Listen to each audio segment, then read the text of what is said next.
Hello है और welcome in फिल्मी राजे। तो आगाज करते हैं इस महासंग्राम के महामूवी के महा एपिसोड के सेकंड पार्ट का। तो भाई आज का एपिसोड शुरू करने से पहले हम अमित जी का कॉइन उछाल के ये फाइनल करेंगे। अगर हेड आया तो आप सब्सक्राइब करोगे और टेल आया तो नहीं करोगे। हेड आया, अब तो करना ही पड़ेगा। और अब जब कॉइन का रिजल्ट आ गया तो अमित जी का सम्मान करते हुए जाइए सब्सक्राइब बटन को क्लिक कीजिए, नोटिफिकेशन पे जाके ऑल करना मत भूलिएगा और एंजॉय कीजिए। तो चलिए शुरू करते हैं। Role sound action.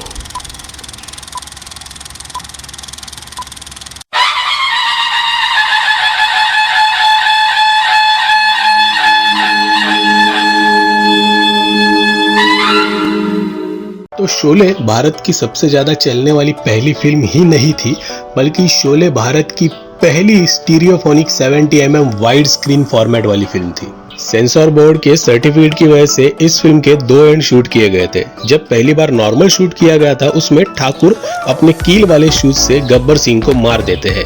ये सीन काफी वायलेंट था, इस वजह से सेंसर बोर्ड ने इस फिल्म को ए सर्टिफिकेट दिया था।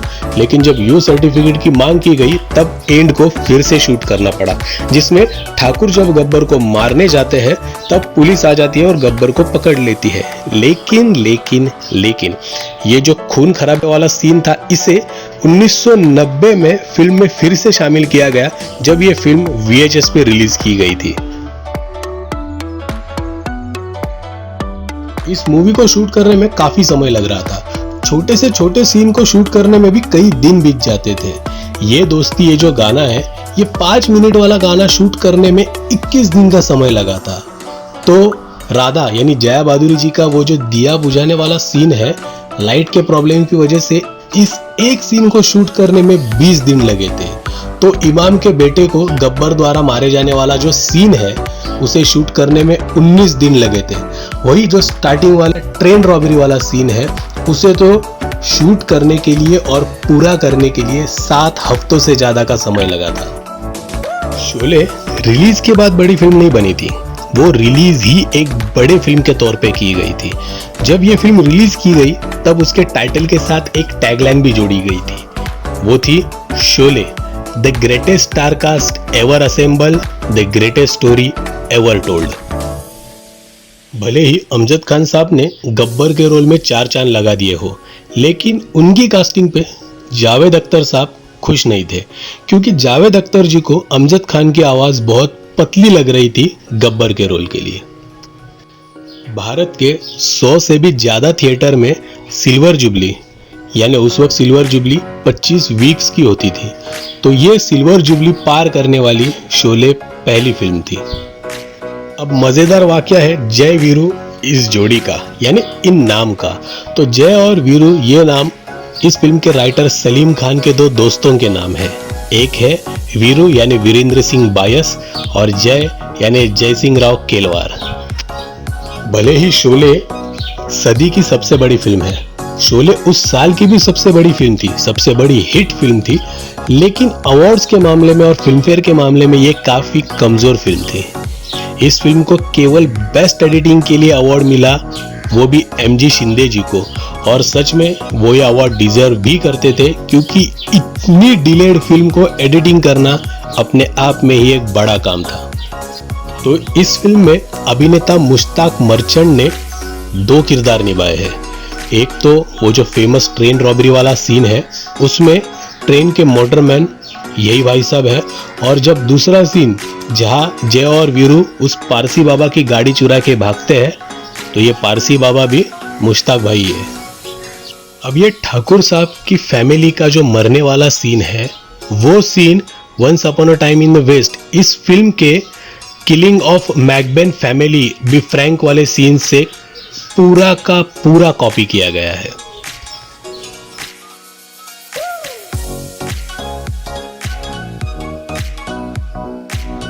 धर्म जी का ड्रंकन सीन काफी कुछ मामले में इंटरेस्टिंग है, क्योंकि ये सीन बेसिकली प्रेरित है एक रियल इंसिडेंट से, और इस सीन को जैसे के तैसा हम आपके कौन में भी अनुपम खेर द्वारा निभाया गया है।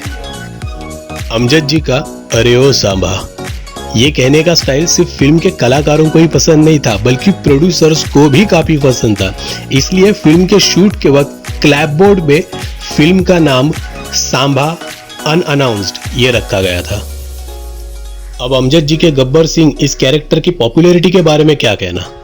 ये पात्र इतना फेमस हो चुका था कि ब्रिटानिया बिस्किट ने इस कैरेक्टर को लेके एक पूरी की पूरी एड बना डाली थी, जिससे ब्रिटानिया के बिस्किट का सेल डबल हो चुका था और भारत के इतिहास में पहली बार किसी विलन को लेकर एक एड शूट किया गया था। सचिन पिलगांवकर जी को इस फिल्म में एक्टिंग करने के लिए मुआवजे के तौर पे रेफ्रिजरेटर मिला था, यही उनकी आमदनी थी। सांबा का कैरेक्टर प्ले करने वाले मैक मोहन जी को जब ये फिल्म रिलीज हुई तब सिर्फ एक लाइन का डायलॉग दिया गया था और वो डायलॉग था जब वो ताश खेलते हैं उस सीन में। लेकिन जब ये फिल्म VHS पे रिलीज हुई तब इस फिल्म में उनके 2-3 डायलॉग हमें दिखाई देते हैं। ठाकुर के बेटे के रोल में हमें गुजराती थिएटर एक्टर दिखाई देते हैं जिनका नाम है अरविंद जोशी। लेकिन अरविंद जोशी जी हमारे शर्मन जोशी जी के रियल लाइफ के पिता है। इस फिल्म में धर्मेंद्र जी का लुक कुछ रॉ लगे, इसलिए धर्मेंद्र जी पूरी फिल्म में बेयर लुक में थे, यानी कि बिना मेकअप के। मैक मोहन जी का सांबा ये कैरेक्टर हमें इस फिल्म के कई सीन्स में छोटे छोटे जगहों पर दिखाई देता है और यही छोटे छोटे से शॉट्स देने के लिए मैक मोहन जी को मुंबई से बैंगलोर कई बार जाना पड़ता था और आप ट्रस्ट नहीं करोगे ऐसा उन्होंने 27 बार किया था। सलीम जावेद जी इस कहानी पे फिल्म बनाने के लिए काफी उत्सुक थे, इसलिए वो पहली बार मनमोहन देसाई जी के पास गए थे। उन्होंने पूछा था उन्हें कि इस फिल्म पे वो डायरेक्शन करना चाहते हैं या नहीं, लेकिन उस वक्त मनमोहन देसाई जी चाचा भतीजा इस फिल्म में बिजी थे, इसलिए वो ये फिल्म कर नहीं पाए। सिप्पी साहब ने जब सलीम जावेद जी के पास फिल्म की स्टोरी मांगी तब सलीम जावेद जी ने उनके सामने 2 फिल्मों की स्टोरी रखी थी, एक पूरी लिखी हुई फिल्म मजबूर और एक केवल 4 या 5 पेजेस की ब्लॉक स्टोरी लिखी हुई फिल्म थी शोले। लेकिन मजबूर की साइनिंग अमाउंट थी 2 लाख रुपए और शोले की 1.5 लाख और पैसे की कमी की वजह से सिप्पी साहब ने शोले को चुन लिया। तो भाई आज के लिए यही रुकेंगे, ये काफिला आगे भी चलता रहेगा 3rd एपिसोड में। तब तक कीजिए वेट, देखिए बचे हुए सारे के सारे वीडियोस और शेयर कीजिए, लाइक कीजिए, कमेंट कीजिए ये एपिसोड कैसे लगता है। और हाँ, आपको अमित जी के कॉइन की कसम है, सब्सक्राइब करना ना भूले। तो जाइए सब्सक्राइब के लाल बटन को दबा के ग्रे कर दीजिए, because you all know yes I hate red colour. तो अब मैं आपसे मिलूंगा अगले एपिसोड में, तब तक के लिए tata bye bye, see you, सायोनारा, पुनः भेटू, आस्तला विस्ता बेबे।